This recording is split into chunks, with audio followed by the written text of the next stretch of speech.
என்னடா இதுன்னு மக்களின் தலைவன் தூண்ட போன தருணம் இது. அது என்னன்னு பார்த்துடலாமா? அதுக்கு முன்னாடி நம்ம சேனலை சப்ஸ்கிரைப் பண்ணிக்கோங்க, கொஞ்சம் சப்போர்ட் பண்ணுங்க ஃப்ரெண்ட்ஸ். அதாவது ஸ்ரேயஸ் ஐயர் வாசிஸ் ரஜத் பட்டிதாரில் இன்றைக்கி ஜிடி சர்மா, அதாவது பஞ்சாப் கிங்ஸ் வாசிஸ் ஆர்சிபி இன்றைக்கி மேட்ச்சில் மோதினாங்க தர்மசாலா கிரிக்கெட் ஸ்டேடியத்தில். அதில் என்ன நடந்ததுன்னா, ஃபஸ்ட் பேட்டிங் பிடிச்சது ஆர்சிபி.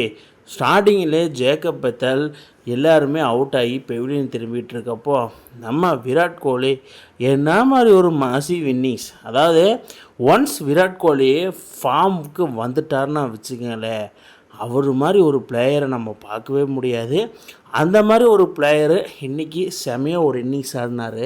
கிட்டத்தட்ட 37 பாலுக்கு 58 ரன் அடிச்சதுப்போ சகால் பால் அவுட் ஆகி திரும்பிட்டார். ஸோ அதுக்கப்புறம் ஸ்கோர் போர்டை பாருங்கள்.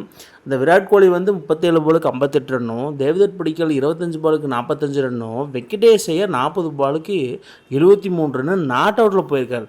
அதாவது வெங்கடேஷ் ஐயரை எதுக்கு பேக் பண்ணுறாங்க அப்படின்னு சொல்லி பார்க்கும்போது, க்ரூசியல் டைம் பாஸ் க்ரூசியல் விக்கெட்ஸில் வெங்கடேஷ் ஐயர் செம்ம நாக்கு ஆடிருக்கார். அதாவது ரஜத் பட்டிதார் விடவே ஒரு கேப்டன்சி இன்னிங்ஸ் இப்படி தான் ஆடணும் அப்படிங்கிற மாதிரி ஒரு செம்மையான நாக்கு இன்றைக்கி பஞ்சாப்க்கு எதிராக ஆடிருக்காப்புல. ரஜத் பட்டிதார் சின்ன ஒரு ஸ்லைட்லி இன்ஜுரினால் வெளியே உட்காந்தாலும், பட் அந்த இடத்துக்கு வெங்கடேஷ் ஐயரை போட்டு மிடில் ஓவர்ஸில் இப்படி தான் ஆடணும் அப்படிங்கிறதுக்கு ப்ரூவ் பண்ணுற மாதிரி ஆர்சிபி மேனேஜ்மெண்ட்டை, ஆர்சிபி ஹெட் கோச் எல்லோரும் பண்ண விதம் இருக்கே அடடா அப்படிங்கிற மாதிரி தான் இருந்தது. ஆனால் விராட் கோலி, தேவ்தத் படிக்கல், வெங்கடேஷ் ஐயர் 3 பேரும் செம்மையானதில் ஒரு டார்கெட்ஸோட இமாலயா டார்கெட்டு. செகண்ட் இன்னிங்ஸை ஸ்டார்ட் பண்ணும்போது ஸ்டார்டிங்லேயே பிரியன் சாரியா டக் அவுட்டு, புவனேஸ்வர் குமார் செம்மையாக பர்ஃபார்மன்ஸ் பண்ணால். அதே மாதிரி பிரபு சிம்ரன் சிங்கும் புவனேஸ்வர் குமார் பாலில் அவுட் ஆகி வெளியே திரும்பிட்டாங்க. அதாவது பஞ்சாபுக்கு ஓப்பனரு இந்த காலகட்டத்தில் செட் ஆகல. ஃபஸ்ட் ஹாப்பில் பெரிய ஹெல்ப்ஃபுல்லாக இருந்தாலும் செகண்ட் ஹாப்பில் ரொம்ப ஒர்ஸ்ட்டாக செட் ஆகிருக்குது. ஸோ அதனால் புவனேஸ்வர் குமாரோட ஸ்விங்கிங் சூழலில் 2 பேரும் அவுட்டு. அதுக்கப்புறம் ஸ்ரேயஸ் ஐயர் கான் ரஷீத் சாலாம் ஓவரில். அதுக்கப்புறமா மார்கஸ் ஸ்டோயினிஸ், ஹர்மிட் பேரர் இந்த மாதிரி யாரும் பெருசாக அவங்களுக்கு கை கொடுக்கவே இல்லை. ஸோ கூப்பர் கான்லி ஏதோ ஒன்று பண்ணுவார்னு பார்த்தா அவரும் எதுவும் பண்ணல. ஸோ இதனால் சசாந்த் சிங் 22 பாலுக்கு 51 ஒரு அருமையான ஒரு நாக்கான, அதாவது ஆர்சிபியை பார்த்தாலே நான் அடிப்பேன் அப்படிங்கிற லிஸ்ட்டில் இவனும் ஒருத்தர் நான் சொல்லி ஆகணும். அந்த மாதிரி ஒரு சம்பவம். ஏன்னா லாஸ்ட் இயர் வந்து ஐபிஎல் ஃபைனலில் ஆர்சிபிக்கு எதிராக சசாந்த் சிங் செமையாக ஆடினாப்பில். ஃபைனலில் ஜஸ்ட் ஒரு 7 ரன்ஸில் தோற்றாங்க. ஸோ அதே மாதிரி வந்து இங்கிட்டும் வந்து 6 பாலுக்கு 34 ரன்னு கொண்டு வந்து விட்டுட்டாங்க. ஸோ சசாந்த் சிங்கு என்ன பண்ணுறதில்ல, 25 பாலுக்கு 54 ரன்னு அடித்து இருந்தோம். டார்கெட் வந்து போதிய லெவலில் தேவையில்லை. 223 ரன்னு எப்படியா அடிக்கணும் ஒரு முனைப்பு, பட் அடிக்க முடியல. ஃபைனலில் என்னென்னா மேட்ச் சம்மரியை பொறுத்த மட்டும் ஆர்சிபி வந்து 20 ஓவருக்கு 222 ரன்னு அடிச்சிருந்தாங்க 4 விக்கெட் இழப்புக்கு.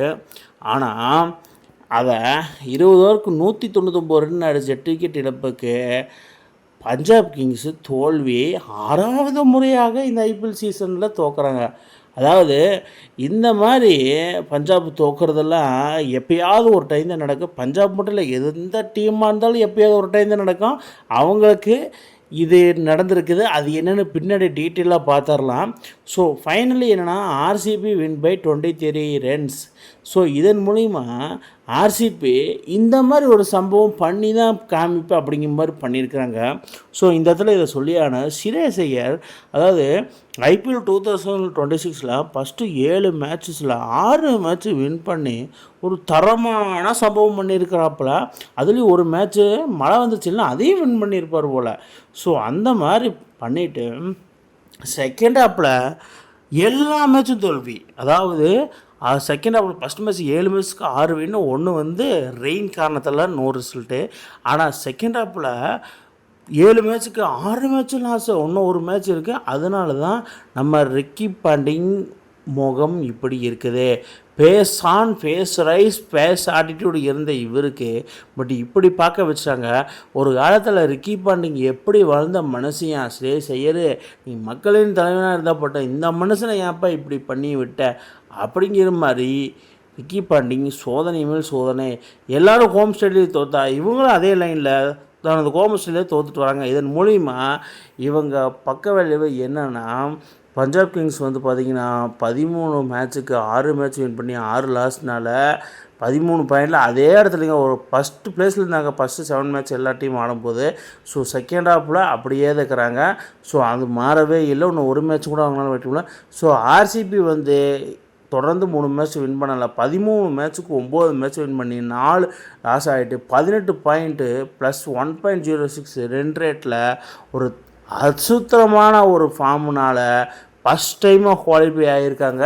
ஸோ லாஸ்ட் இயர் எப்படி ஃபஸ்ட்டு டீமாக உள்ளே போனாங்களோ அதே மாதிரி தான் இந்த டைம் ஃபஸ்ட்டு டீமாக உள்ளே போயிட்டு ஒரு தரமான சம்பவத்தை காமிக்கிறதுக்காக வெயிட் பண்ணிட்டு இருக்கிறாங்க குவாலிஃபைர்ஸ்க்காக.